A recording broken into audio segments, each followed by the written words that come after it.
welcome to Powered by Magic, where we discuss topics surrounding magic and common. Or not so common questions. Let's take this journey together. Hi, I'm Tatjana. And I'm Sylvia. And we're coming to you from Eugene, Oregon. We invite you to conjure up a broom and ride with us. How's your week been? My week has been very, very busy with work. I've been doing double pet sitting, which means staying overnight at one place and going in and popping in at another. And then there are my cats to look after. And then there is just normal work. That has been pretty much all I've been doing. The only other thing that really I did this week was with you in recording the summer solstice episode we did, which was extremely short. Yes. Which those are this year. Yeah. But I think still a little informative. Yeah. I mean, we've already covered it in season 1. And so, people can refer back to that at any point. And there's activities with them and so on and so forth. Yeah. But yeah. Not to say that we won't cover them again, since the seasons move on and repetition isn't necessarily a bad thing, because not everybody goes back. However, at this point this year, we're not going back. Yeah. All right, well then, how have you been? Pretty good. I've been just working as usual. I have been writing, however. So 3 weeks ago now, I think it was, I had a dream. It was a very compelling storyline to me, and I wrote out a couple of scenes. I've been writing on that ever since. Awesome. Yes, you've been telling me about it, and it's been sounding very exciting and accomplished. Oh, thank you.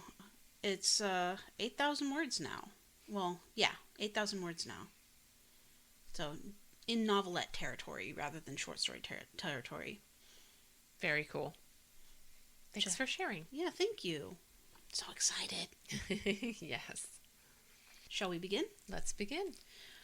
I'm going to start this with a little bit of a synopsis of last episode's, what Tatjana did last episode. The episode where we worked on witches and yes, magic. Not the magical minutia. So, a couple of episodes ago. Tatjana talked about the feud between the Demdikes and the Chattoxes and the beginning of the resulting trial in 1612. The matriarchs were Elizabeth Southerns for the Demdikes and Anne Whittle for the Chattoxes. I'm sorry, I'm gonna interrupt you. I made a mistake. Yeah. Apparently, the Southerns was the last name, and Demdike was actually the nickname given to Elizabeth Southern. And the same goes with Anne Whittle. She was nicknamed Chattox. I don't know why or what those mean. I never did actually look into that. I didn't think to. But that is a correction I wanted to make. So Elizabeth Southerns was called Demdike, and yes. Anne Whittle was called Chattox. Correct. Okay. And I still think that in my writing, I still made errors in that, but just trying to be clear now. Thank you. I appreciate that. Yeah. It started with Elizabeth Southern's granddaughter Alizon and John Law, with Alizon trying to purchase something from him. Things are not clear as to whether Alizon begged or John refused, but there was a quarrel. And as he was walking away, he possibly had a stroke, which Alizon saw. At this point, there was not any claim of witchcraft. Later, Law's son went to Alizon. He thought she may have caused whatever happened to his father, and she confessed to witchcraft. There was a meeting between families, and it did not go well. The quarrel was deeper than just the one incident. This is when the matriarchs, Demdike and Chattox, were brought in before the law, Noel, and they told on each other, claiming the other had done witchcraft. That wraps that up very well. Thank you. So that was part 1. Yeah. We're moving into part 2 today, and we're going to start with the Malkin Tower meeting. The Malkin Tower meeting at the home of Demdike was orchestrated by Elizabeth Device on April 10th, 1612, Good Friday. Friends and sympathizers of the family attended. Upon hearing of this meeting, Roger Nowell decided to find out what the meeting's purpose was with the help of a fellow magistrate, Nicholas Bannister.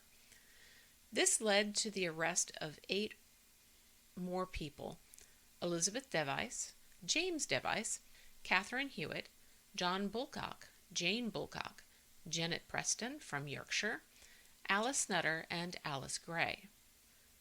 Janet Preston was sent to trial at the York inquests. Everyone else was sent to Lancaster Gaol, thus joining the others already imprisoned there. Interestingly, some of the imprisoned actually believed in their guilt, while others vehemently protested their guilt. Yeah. Interesting. So we're just going to address the York inquest very quickly. July 27th, 1612 is where, as mentioned before, Janet Preston was tried for and found guilty of the death of Thomas Lister of Westby Hall, a local landowner. She professed her innocence to the end. She had a history of the accusation of murder previously to this event, though. In 1611, she appeared before Bromley for the death of a child through the use of witchcraft, but had been found not guilty. She is connected to the Malkin Tower meeting for seeking to enlist the help of the others to murder Thomas Lister. She was hanged July 29, 1612. The Lancaster inquests. Now, a key player in the deaths of these people was a 9-year-old girl by the name of Janet Device.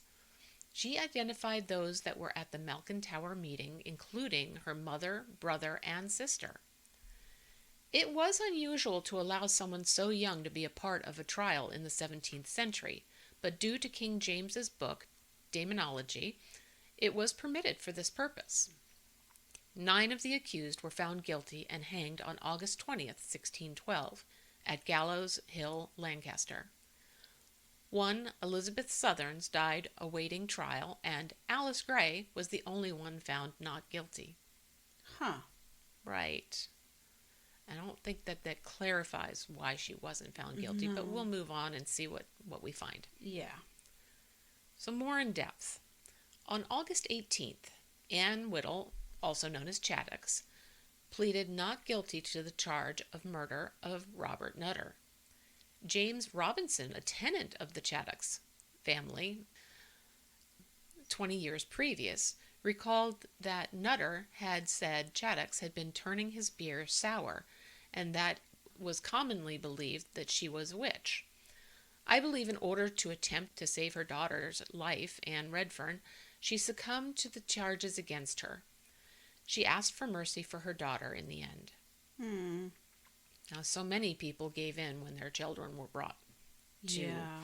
I mean, you never want to see your child... die before you. Yeah. James Robinson and John Robinson's deaths were placed at the feet of Elizabeth Device. She, along with Alice Nutter, were accused of the murder of Henry Mitten. Now, it's unfortunate that Elizabeth had a facial deformity which worked against her in the eyes of the court, and when her daughter was brought out to accuse her, she was forcibly removed from the courtroom due to cursing and screaming at her daughter, Janet, who was the 9-year-old I spoke of earlier.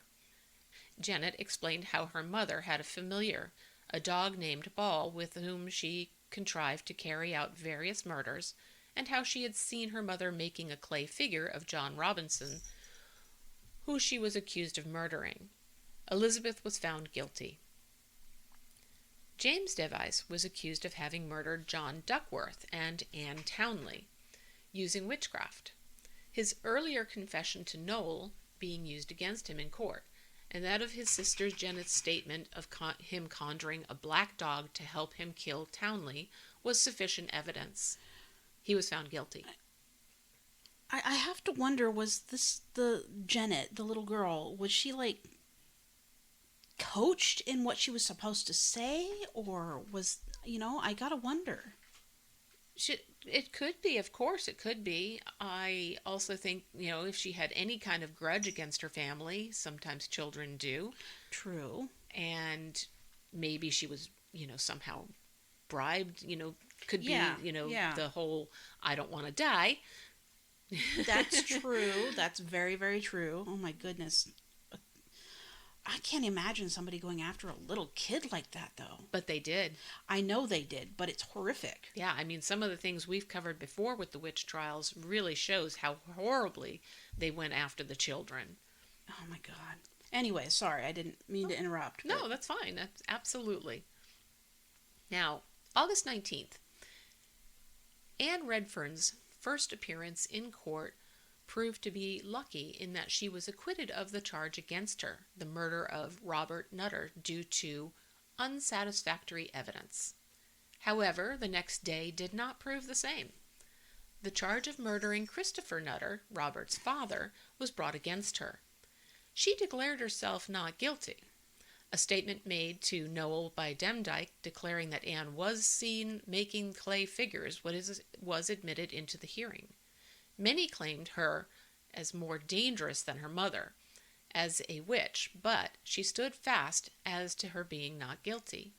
She never gave in, and she never offered up any other names in court, which was a big deal. I was just going to say, that's a lady who has some backbone. Exactly.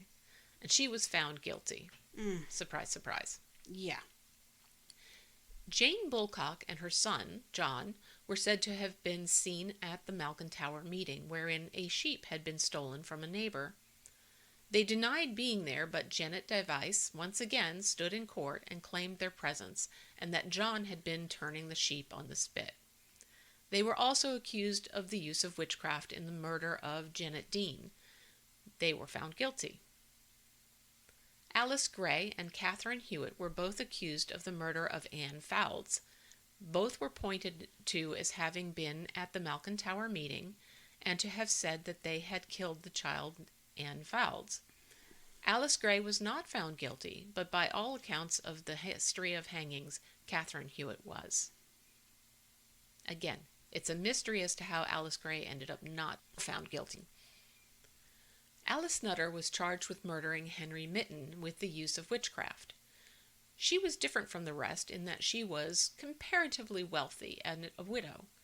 She entered the plea of not guilty, but said nothing else at her trial. She was said to have joined with Demdike and Elizabeth Device to kill him after he refused to give Demdike a penny she had begged for. James Device testified that Demdike had told him of the murder. Once again, Janet Device pointed out that she had been at the infamous Tower meeting. It is thought Alice may have been on her way to Secret Service when she got roped into the meeting, and said nothing in her defense since this secret religious meeting would have been illegal.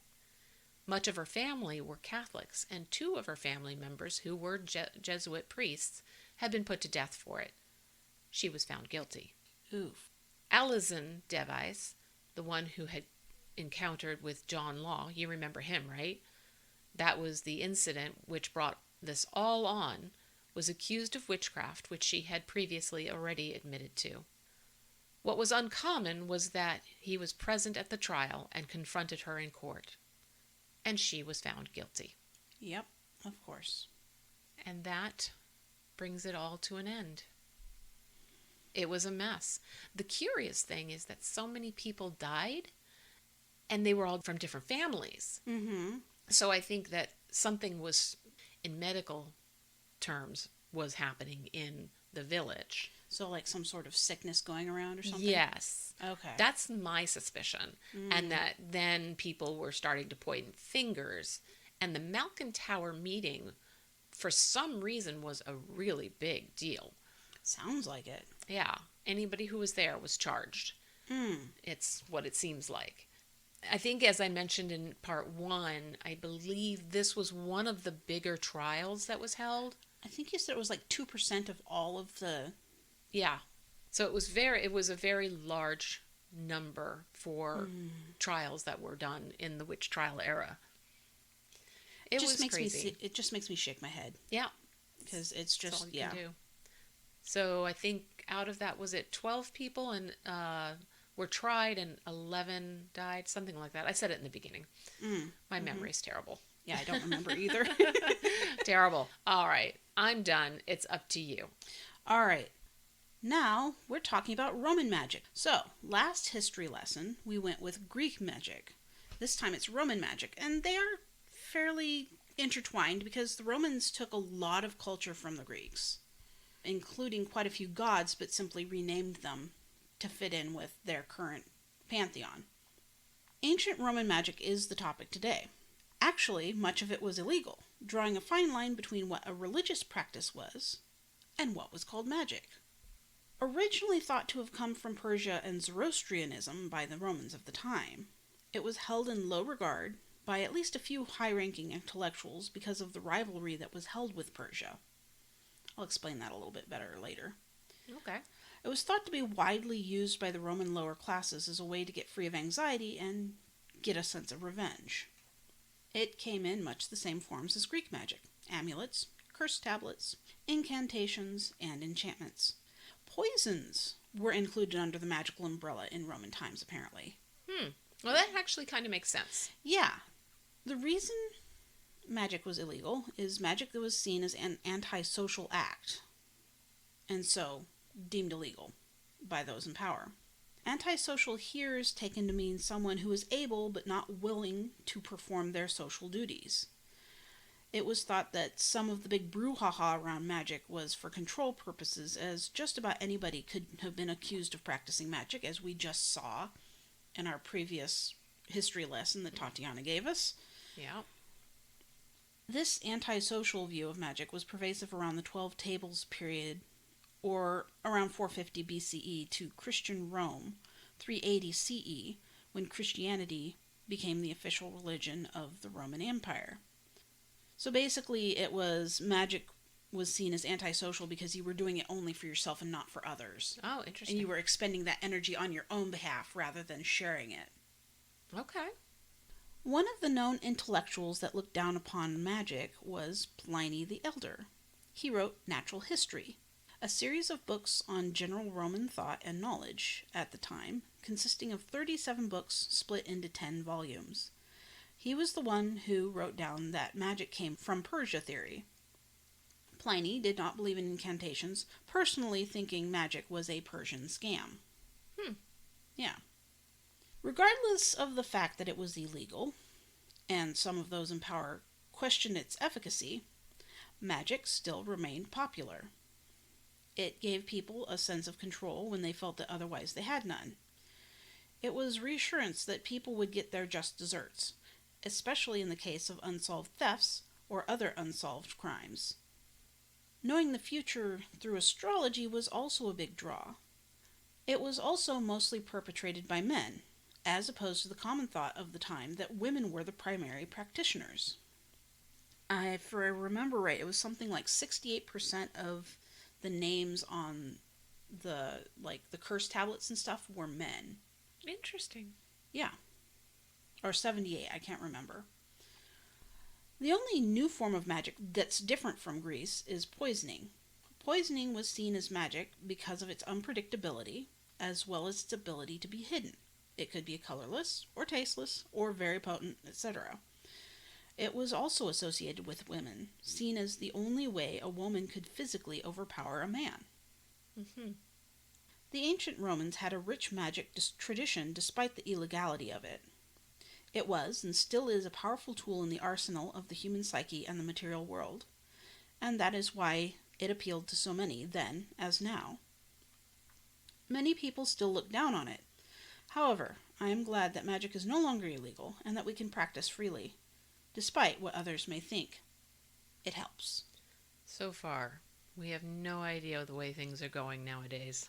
Yeah, I know. It's quite scary. Yes, it is. It's, who knows with the way anyways. Well, the way that the politics are going, I'm just going to be straightforward with that. I'm just very concerned about where we're headed as a society. And one thing leads to another, and we all think that it's not going to be us, but it happens. It happens. It's happened so many times before, and I know I'm stating the obvious.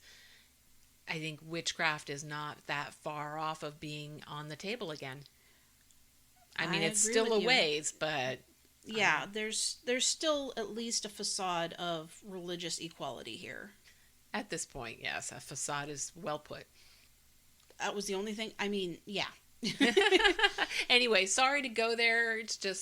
That's just something on my mind. I kind of think when I first came into witchcraft, I remember being very hush hush about it because it was not necessarily acceptable. And that was in the 90s. Mm-hmm.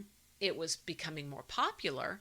But at the time that I came in, it was still pretty much on the down low. You didn't really want to give that information out too freely. Mm-hmm. And some part of that still sticks in me. Now I've become much more open about it. Yeah. But then I start wondering, like, is that such a smart idea?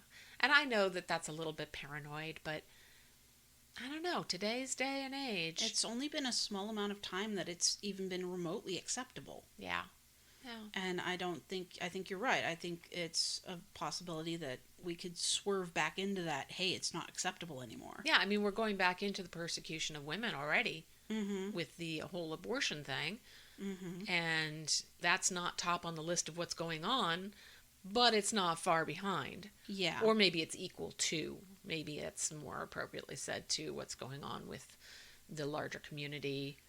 Yeah, and I mean, the persecution of transgender people is horrific. Yes, that's what I was trying to refer to. Yeah. You can speak to that better than I can, but it is horrific. It's just very, very scary, and I'm so glad that I live where I do, and I feel so bad that I do not have more resources to help those that are stuck in places that are not as safe. Yeah. No, it's true. I guess our only resource is writing to our government locally and otherwise and just standing our ground, but Mm-hmm. it's hard. It's Mm-hmm. just hard. Anyway, totally off topic in a way and maybe not totally. Well, I mean, talking about persecution of people doing magic is... Yeah, right in the lines of what we're doing. All right, well, Please rate us on iTunes, Spotify, or wherever else you found us. I'm Tatjana saying goodbye for now. And I'm Sylvia saying so long, and thank you for writing with us. This has been Powered by Magic. Thank you, everybody, so much. We appreciate you. Yes, you have a great time. Bye. Bye.